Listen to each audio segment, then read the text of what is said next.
Good morning. My name's Professor Daniel Green. I'm from the University of Western Australia based in Perth. And I'd like to begin this talk for the next 30 minutes by thanking the Korean Vascular Society for their very nice invitation to spend some time discussing vascular function, structure and adaptation in humans, and in particular an emphasis on the impacts of shear stress. Here's a brief outline of the talk today. I'll talk about artery disease as the most important cause of global disease burden in humans, that atherosclerotic diseases are not about the heart or other end organs for that matter, but about the artery itself, that we detect atherosclerotic diseases very late in their course, as indicated in this slide, that atherosclerosis, however, starts early and is highly preventable in humans, that endothelial dysfunction is an early, integral and detectable atherogenic manifestation, and that shear stress is our way in to preventing endothelial dysfunction and slowing or retarding the progression of atherosclerosis, because shear stress is the physiological stimulus to which arteries adapt. Start by talking about the global burden of disease. This paper from The Lancet indicates changes in the global burden between 2005 and 2015, and firstly it shows the greatest causes of global death are ischemic heart disease, cerebrovascular disease, and in the top 10 also vascular dementia, diabetes, chronic kidney disease and hypertensive disease, all diseases which have an impact on atherosclerosis or that atherosclerosis causes. Just the top two, ischemic heart disease and cerebrovascular disease, which is mostly ischemic cerebrovascular disease, cause 17 million deaths a year. That's 10 times as many as the most common cause of cancer. In terms of changes over time, the black dots here indicate the total percent change in burden, and you can see that's increasing for all of the vascular conditions that have been outlined in green. The main reason they're increasing is due to population aging and population growth. There have been some benefits in terms of changes at age-specific and mortality-specific rates, but overall the burden of disease is increasing from atherosclerotic disease, and these diseases are very common and burdensome. In this slide we see the progression of atherosclerotic disease from normal arterial structure and function all the way through to progressed raised lesions. As you can see, I've superimposed lifespan on this figure to indicate that the manifestations that we typically detect, which have been ischemic in nature, occur fairly late in life, and there's a very long silent period of the development of atherosclerosis through multiple phases, mostly during which the development of the atherosclerosis in the wall is eccentric in nature. There are a lot more plaques which are of the eccentric nature than there are raised complex lesions in humans.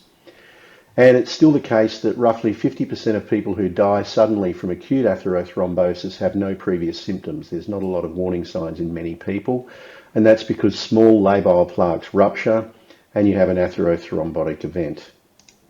Post-mortem analyses from many years ago indicated that about 80% of cardiovascular events occur in plaques that have relatively little stenotic lesions. So only about 14% of cardiovascular events assessed at post-mortem occur in arteries that had raised complex lesions. Many more cardiovascular events happen in arteries that still have a patent lumen and not a lot of stenotic change. So this means that we don't detect atherosclerosis very early and we don't detect it very well. In this summary to the early part of my talk, atherosclerotic diseases are common, diffuse and burdensome in humans, and we should be intervening at the earliest possible time point when we can detect the disease and have the biggest impact on prevention. Can we detect atherosclerosis early? In this famous study from The Lancet now 30 years ago, David Salameyer and John Dienfeld indicated that using a test they called the flow-mediated dilation, or FMD test, in children and in adults in both the superficial femoral and brachial arteries, cardiovascular disease conditions were associated with impaired arterial function. Familial hypercholesterolemic children had impaired FMD, cigarette smoking and a history of coronary disease impaired FMD in both the superficial femoral and brachial arteries. They concluded in this study that their non-invasive method, which they introduced and subsequently popularised, provides a marker that can enable objective assessment of the effects of risk factor modification in humans. Salomire and Dienfeld introduced the flow-mediated dilation technique because they knew endothelial cell health was important. Endothelial cells line the entire vascular system. They produce hormones, paracrine hormones, which can diffuse abluminally into the vessel wall and have anti-atherogenic effects, and also towards the lumen where they have effects on platelet aggregation and adhesion. So the anti-atherogenic effects of the endothelium include vasodilation, decreased blood pressure, decreased platelet aggregation and adhesion, decreased monocyte adhesion and macrophage transformation and transmigration, decreased smooth muscle cell proliferation and infiltration, decreased superoxide anion effects, decreased oxidation of LDL, and therefore foam cell formation. So in all of these ways, endothelial cells guard the vascular wall against atherogenic progression. So here's an illustration of what the flow-mediated dilatation technique involves. Inflation of a blood pressure cuff to cause ischemia, typically for a 5-minute period, release of that cuff, which increases blood flow through the brachial artery in this case, or perhaps the superficial femoral artery in other cases. So the stages are that the increase in shear stress leads to release of vasodilators and nitric oxide as a result of that shear stress, and that in turn causes a vasodilation of the artery, and in healthy arteries you see a vasodilation of perhaps 6 or more %, but in arteries where the endothelium is dysfunctional, the artery does not dilate as much. So this flow-mediated dilation test represents an in vivo bioassay of endothelial cell function in vivo, and blockade studies have indicated that it's highly dependent on the production and bioavailability of nitric oxide release from endothelial cells. The Salomire-Dienfeld study had a couple of important antecedents in humans, both published in 1989 here in Circulation, showing that if you induce circulatory arrest using cuff inflation, you get a brachial artery constriction. Once you release that cuff inflation and you get a reactive hyperemic response, the artery dilates. This indicates that arterial diameter change is sensitive to changes in flow and shear stress in humans.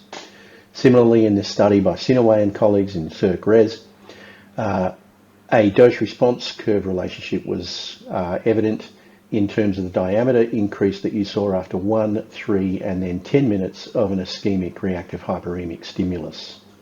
These studies indicated that conduit artery dilation in humans is flow and shear stress mediated, and it was these studies that the Salomire and Dienfeld Lancet article is based on.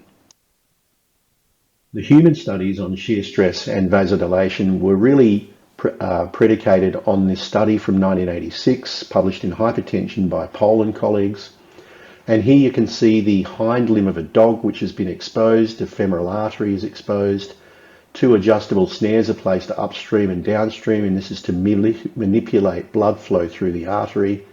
And while they're doing that, they're measuring arterial diameter using high resolution ultrasound. In this experiment, both dog hind limbs were exposed and imaged, but in only one of the hind limbs, an arterial balloon was inflated, rubbed up and down inside the artery, so that in that limb only, endothelial cells had been removed. So now you have a nice experimental model where you have one artery without endothelial cells and another artery with intact endothelial cells. And when you manipulate flow and increase flow through both of those arteries, it's only the artery with intact endothelial cells that vasodilates.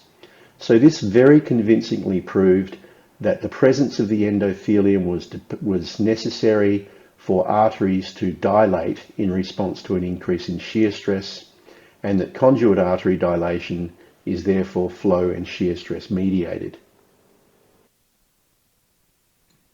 The relevance of shear stress in vivo was further demonstrated in this study of dogs, which were exercised on a treadmill at increasing speeds, and you can see the coronary artery diameter change assessed by cuff ultrasound probes which were implanted into the dogs. as exercise intensity and blood flow through the coronary arteries increases, you can see a dose-dependent or speed-dependent increase in the coronary artery diameter.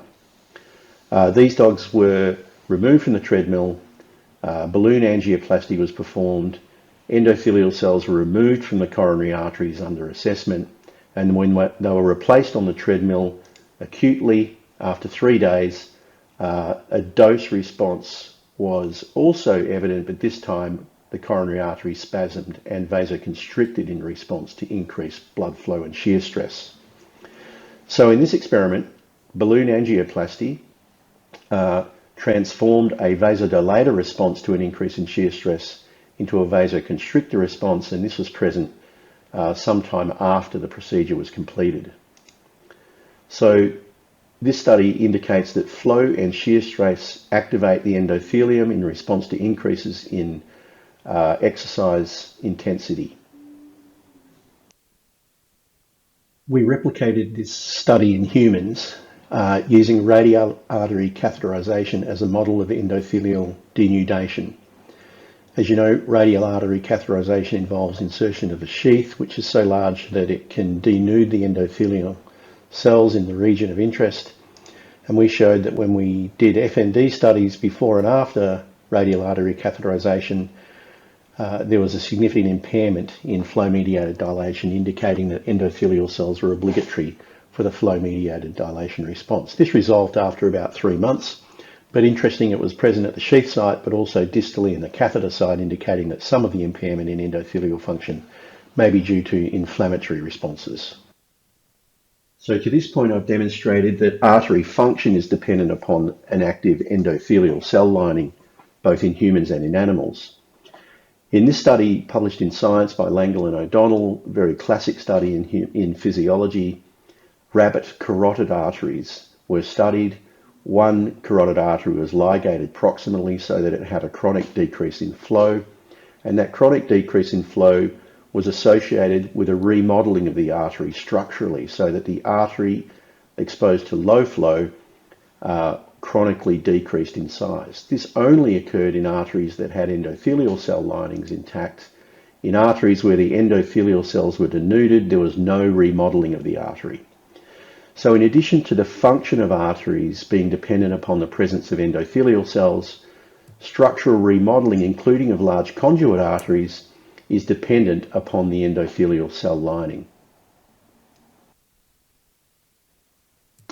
So to summarise the talk to this point, I've shown you that endothelial dysfunction is an early and integral atherogenic event in humans, that it can be detected non-invasively and it can be detected early in life and early in the process of atherogenesis, that shear stress is the physiological stimulus that activates the endothelium both acutely and chronically, and that in so doing it modifies arterial function, it modifies arterial structure, and it modifies arterial health. So for these reasons, we might ask the question, why don't we assess endothelial dysfunction in everyone as an early marker of atherogenesis in humans? The answer to the question of why FMD and endothelial function assessment are not routinely performed in humans comes from this practice guideline published by the American Heart Association, where brachial and peripheral flow-mediated dilatation were given a Class 3, no benefit rating. That peripheral arterial FMD studies are not recommended for cardiovascular risk assessment in asymptomatic adults was due to the fact that considerable technical challenges are associated with the measurement. Many factors can modify flow-mediated dilatation, and at this stage in 2010, there was very little routine assessment and guidelines available for the practice of endothelial function assessment in humans. Some of the problems with reproducibility of the flow-mediated dilation technique were really evident in the original paper of Salomire. As you can see here, a baseline scan and a scan where the tape has been stopped 60 seconds post-cuff deflation. And the technique involved using calipers on the screen to get a single measure of diameter at baseline on a frozen frame, one frame, and a single measure of diameter post-deflation at 60 seconds, which is an arbitrary number. So for a number of reasons, this is not very reproducible. There are a number of limitations. Firstly, it's highly user dependent and bias can creep in, and it's typically done unblinded in those studies. There was caliper used for diameter assessment, which means that you could pick a different diameter just by moving across the frame. There's only a single measure of baseline diameter at one time point rather than continuous assessment. And there was an arbitrary post-deflation period of 60 seconds chosen. So for all these reasons and others, including the fact that there was no characterization of the stimulus to the diameter response, that is, what is the shear stress stimulus and how does it differ between people? All of these factors limited the applicability and reproducibility of the technique. Because of the limitations associated with the FMD technique, a series of guidelines were ultimately published with the aim of improving the methodological and technical approach to the technique. And you can see that the American Physiological Society and also the European Society for Cardiology have published guidelines over the years. And these guidelines relate to the way the subject is prepared for the technique, to the way the protocol itself is performed, to the technical assessment post hoc of the outcomes of the technique, and to the way the technique is analysed. Adherence to the guidelines for flow-mediated dilation strongly improves the reproducibility of brachial artery FMD, and you can see in this analysis of 27 studies from different groups across the world involving 1,500 subjects, we characterise adherence to the guidelines on a scale of 1 to 10, where 10 meant very high adherence to the guidelines and 1 meant very low adherence to guidelines for the technique. And there was a very strong inverse relationship between adherence to the technique and the variability in the FMD scores. When we further analysed this data, the factors that were associated with improved reproducibility were in particular automated edge detection software which performed continuous diameter and velocity assessment of the true peak diameter and not just the diameter at an arbitrary time point such as 67 seconds post-deflation, and subjects with a higher age. So adherence to consensus guidelines substantially decreases measurement error in the technique and renders it much more reproducible and useful. The most important single factor which improves reproducibility of FMD is automated edge detection and wall tracking software. And in this demonstration, you can see that we're detecting a large part of the B mode image, where automated edge detection using an algorithm is detecting the near and far walls. We're also tracking the velocity wave so that we're getting simultaneous diameter measurements from around 300 pixels or pixel arrays at the same time that we're getting continuous velocity tracking. So in this way we can detect arterial diameter and velocity simultaneously across the cardiac cycle. By combining continuous diameter assessment at around 30 to 50 Hertz with continuous assessment of velocity, you can calculate shear rate from velocity and diameter, and you can calculate blood flow through the artery. These calculations allow you to not only detect the change in diameter that occurs after a cuff is deflated in the upper panel here, but you can also characterize the stimulus that induced that diameter change, which is the change in shear rate across the cardiac cycles in the period following cuff deflation until you get peak diameter. The benefits of using edge detection and wall tracking software are illustrated in this study, where we compared software-driven analysis to manual analysis using either E or M line approaches. And as you can see, the coefficient of variation is substantially smaller using the software. Our conclusion was that the FMD CV was around 7% with the software, whereas it was about 4 times higher using any manual method. This substantially decreases the sample size required when you're performing FMD repeated measure studies, either using parallel or crossover study designs.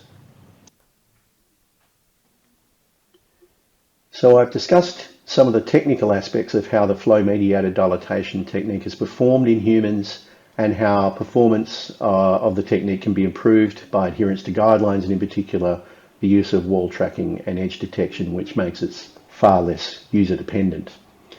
In the rest of the talk, I'd like to discuss whether endothelial function can be enhanced, and can we use shear stress as a means to do that? What are the effects of shear stress on arterial function and structure in humans in vivo? So here's an example of a study performed to demonstrate that endothelial cell function can be enhanced by exercise training. Study of type 2 diabetics here, showing forearm blood flow responses to the intrabrachial artery infusion of a dose response curve of acetylcholine, which is a nitric oxide agonist, from endothelial cells. And you could see a substantial increase, very significant improvement in endothelial cell function in response to a period of about 8 weeks of cycle ergometer exercise on a stationary exercise bike. What we wondered was what was happening in the brachial artery in the upper limbs which were resting during the cycling period as a result of the leg exercise. And in a subsequent experiment, we characterized the flow wave pattern at rest, where you can see anterograde systolic flow and a little bit of diastolic flow. As the exercise increased through 40, 60, up to 160 watts on the bike, we saw a substantial increase in anterograde systolic flow, but we also saw a pattern of retrograde flow through the brachial artery. This means that the oscillatory flow pattern changes as exercise increases or exercise intensity evolves in humans in vivo. Here's another way of addressing that question. Here we have a model of the brachial, radial and ulnar artery with computational fluid dynamics performed from the velocity trace, showing that at rest you see a pattern that looks like this, mostly anterograde flow, a little bit of retrograde flow, but when leg exercise occurs, even in the brachial artery, which is in the upper limbs, are at rest, you see this radical change in the shear rate, velocity and flow profiles. In particular, note the retrograde jet of flow occurring at the branch point.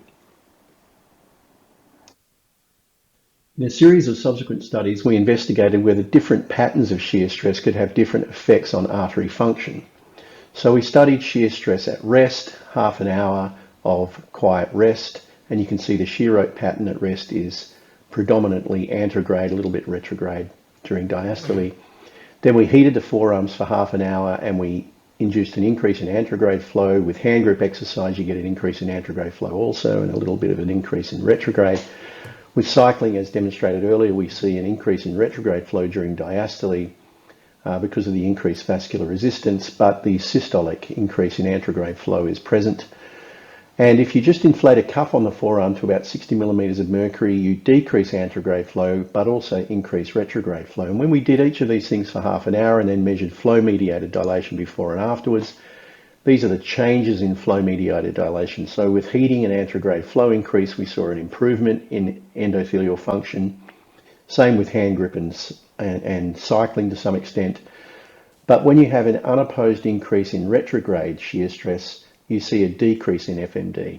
So this series of studies proved that the pattern of shear stress is very important in terms of the effect it can have acutely on function of the artery. So to summarize this part of the talk, I've demonstrated that different physiological interventions and different patterns of shear stress have different impacts on the function and structural adaptation of arteries in vivo in humans. So it's not just that shear stress changes matter, it's the way in which shear stress changes that matters. So this raises the question, does chronic manipulation of shear stress, not just acute changes, but chronic changes with repetitive episodic changes in shear stress exposed to the arteries, does that change arterial adaptation chronically in humans? Here's a summary of a number of studies which have shown that flow-mediated dilation, endothelial function in humans can be upregulated and improved as a result of exercise training and repeated shear stress. In type 2 diabetic coronary patients, also heart failure, hypercholesterolemics, we've demonstrated improvements in FMD from periods of exercise training as short as 4 to 8 weeks. Also in coronary disease patients, Hambrecht showed that the epicardial coronary artery flow-mediated dilation improved in those who exercise trained, but not in control groups. These studies indicate that exercise training, which is associated with repeated shear stress, improves conduit artery function and health, And this seems to be particularly the case in patients who start out with a priori impaired endothelial function. To prove that shear stress was mediating endothelial adaptations in humans, we designed a series of studies that involved an arterial clamp technique. We used a blood pressure cuff on one arm, inflated to 60 millimeters of mercury, and that attenuates shear stress responses in the arm, even if the exercise is performed using hand grip exercise.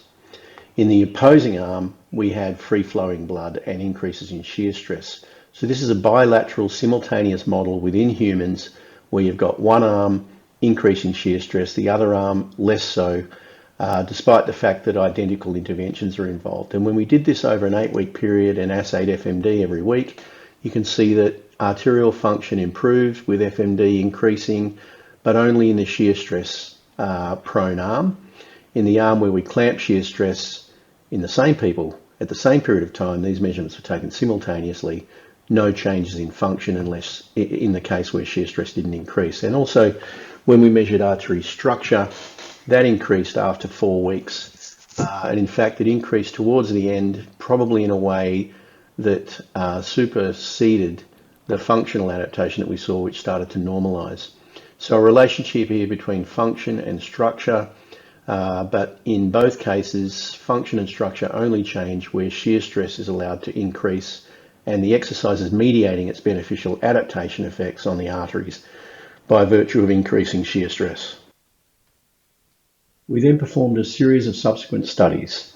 As you can see in the upper panel here, we've got the hand grip experiment I just outlined with the unilateral cuff ring to clamp shear stress change. We repeated this with leg exercise where we studied the upper limbs. Again, one limb has an increase in flow during leg exercise, the other not so much. Then we didn't use exercise, we used forearm heating, 42 degrees, water baths 3 times a week here for 8 weeks, and then leg heating, where the arms were clamped at normal temperatures, and in each of these cases a cuff on one arm. In all of these experiments, the same pattern was evident. In the uncuffed arm that saw an increase in shear stress, we saw an improvement in FMD, which tailed off after a period of time, but remained high. In the other arm that didn't get an increase in shear stress at all, we saw no changes in artery function. In terms of artery structure, here's the peak reactive hyperemic dilation. We saw an increase in diameter response, that is the peak artery diameter, which is an index of arterial remodeling, structural change in the vessel. That only occurs in the uncuffed arm, which experiences the shear stress rise. So here's a summary of our findings regarding the impacts of changes in shear stress, including exercise-mediated changes in shear stress on artery function and structure. We think that when you initially start increasing shear stress through episodic changes, such as through exercise, you increase the velocity and drag on the endothelial cells.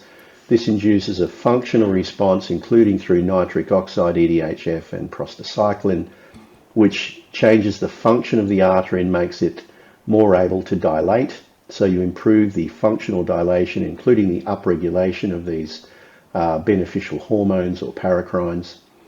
After a period of continued stimulus, you start to see vessel reorganization in the wall. As a result of this, a chronic adaptation occurs and you see structural remodeling of the vessel.